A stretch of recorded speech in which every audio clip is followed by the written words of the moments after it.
سعودي په خاوره باندې د سپیو میله لمانځل کېږي. په فلسطین کې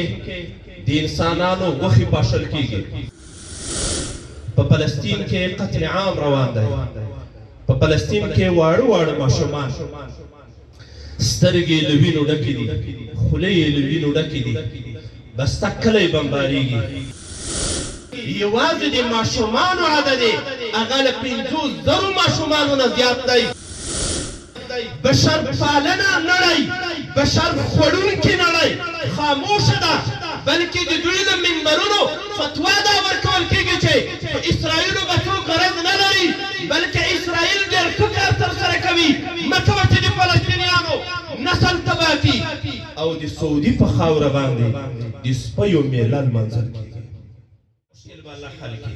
هیوادم د ترقۍ په لور باندې روان دی. امن دی تر ټولو بهترین نعمت دی او مملکت دپاره، خو امن و امان وي. ابراهیم علیه السلام چې کله کعبه شریفه جوړوله نو یو سوال دا کوي، رب اجعل هذا بلدا امنا، ای الله دغه ښار امن لرونکی وګرځوه، دا د امن والا ښار جوړ کړه. موږ ته الله امن راکړه، له شرقه تر غربه، له شماله تر جنوبه ښکلی امن دی. دوستان خو څه کوي؟ د دې نظام دښمنان هم په امن کې ګرځېږي. هغه څوک چې له دې نظام نه کرکه لري، هغه څوک چې د دې اسلامي نظام سره نظري اختلاف لري، فکري اختلاف ورسره لري، هغه څوک چې 20 کاله د همدغه نظام د په مقابل کې وجنګېدل، هغه څوک چې په موږ باندې قسمه قسمه ظلمونه ترسره کړل، هغوی هم ارتې ګړی غاړې او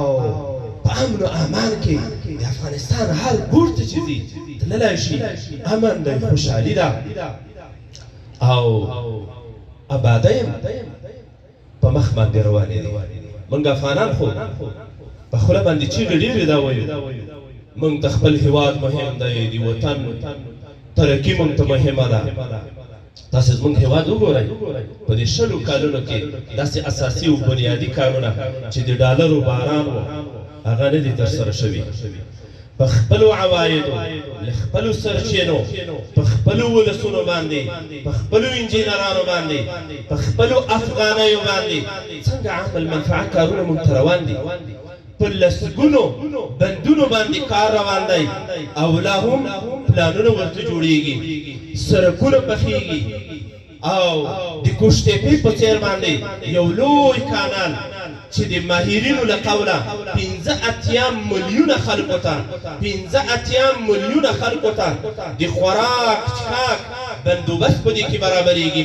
دومره غلې دانې، دومره سبزیجات، دومره یو څه به موږ ته په لاس باندې راشي چې 85 میلیونه خلکو ته به کفایت کوي. اوس موږ د افغانستان نفوس 40 میلیونه یو.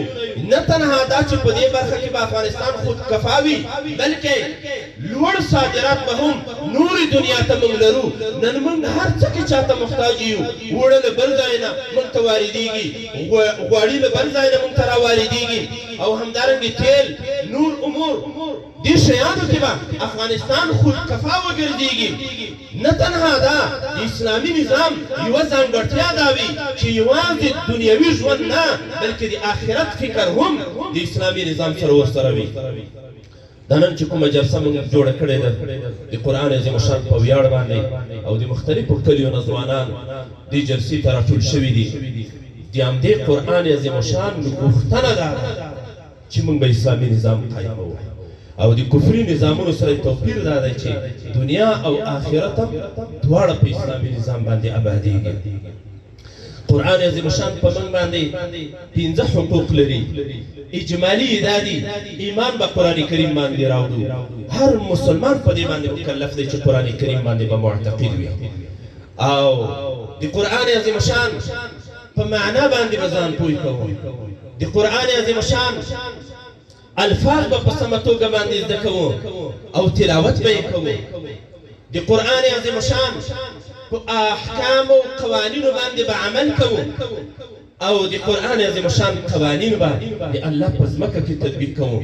دغه 15 امور دا په موږ باندې د قرآن کریم حقوق دي. نن الحمدلله د افغانستان په ځمکه باندې الله ته امید دی ان شاء الله دغه 15 امور هغه پوره کېدونکي دي. من ټول مؤمنان په قرآن عظیم شان باندې ایمان لرو د قرآن عظیم شان الفاظ زده کوو مدارس من په کار باندې اچولي دي په مکاتبو کې به انشاء الله د قرآن عظیم شان زده کړه کېږي او زموږ د قرآن عظیم شان معنا او تفسیر تاسو وګورئ په مختلفو کلیو مختلفو مدارسو کې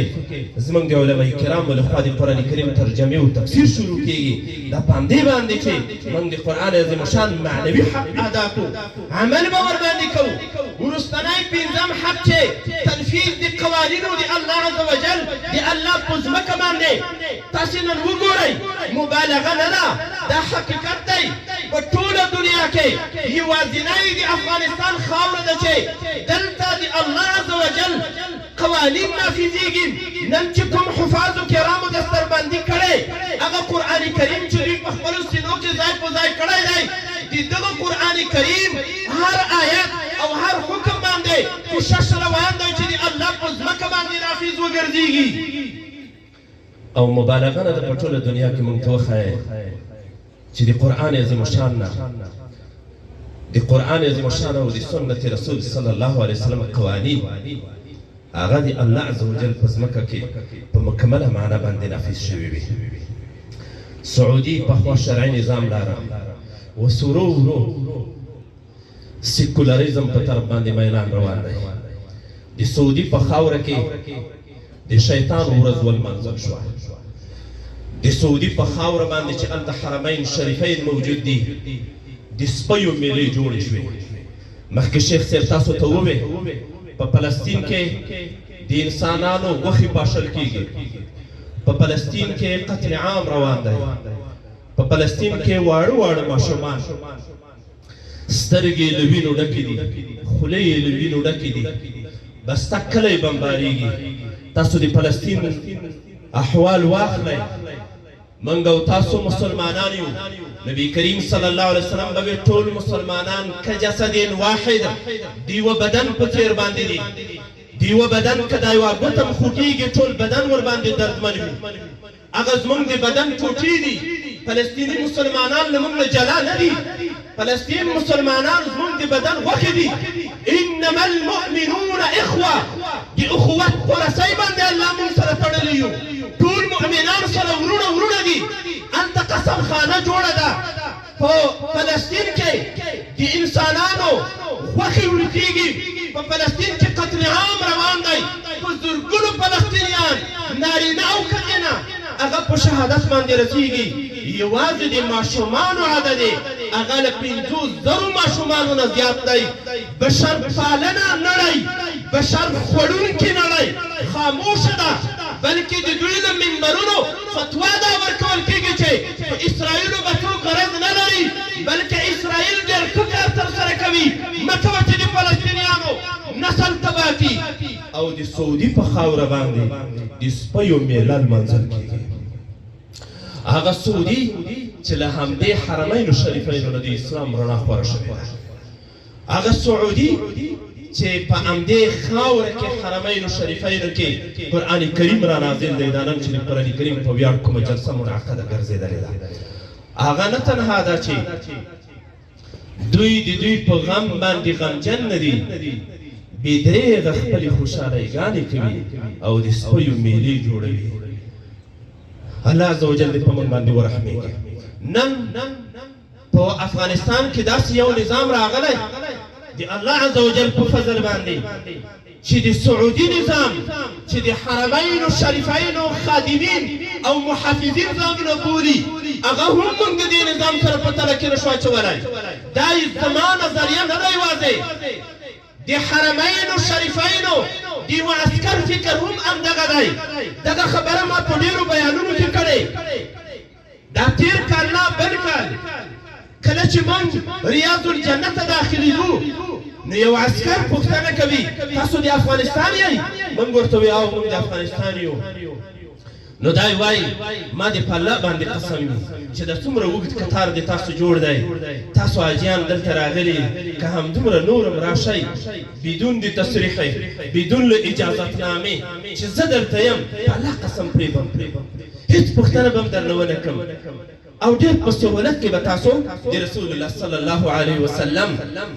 زیارت او ریاض الجنه کې د لمونځ موقع تاسو ته برابره کړم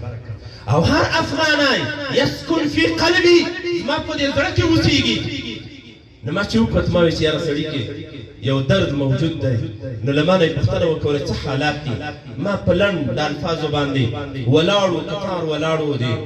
افغانانو د حاجیانو د افغانستان حالات مې ورته بیان کړل چې الحمدلله په افغانستان کې امریکایانو د دوی ملګرو شکست خوړلی الحمدلله امن و امان دی او د رسول الله صلی الله علیه وسلم روضې ته مې اشاره وکوله په صاحب د دې قبر باندې رسول الله صلی الله علیه وسلم باندې چې کوم قوانین را نازل وو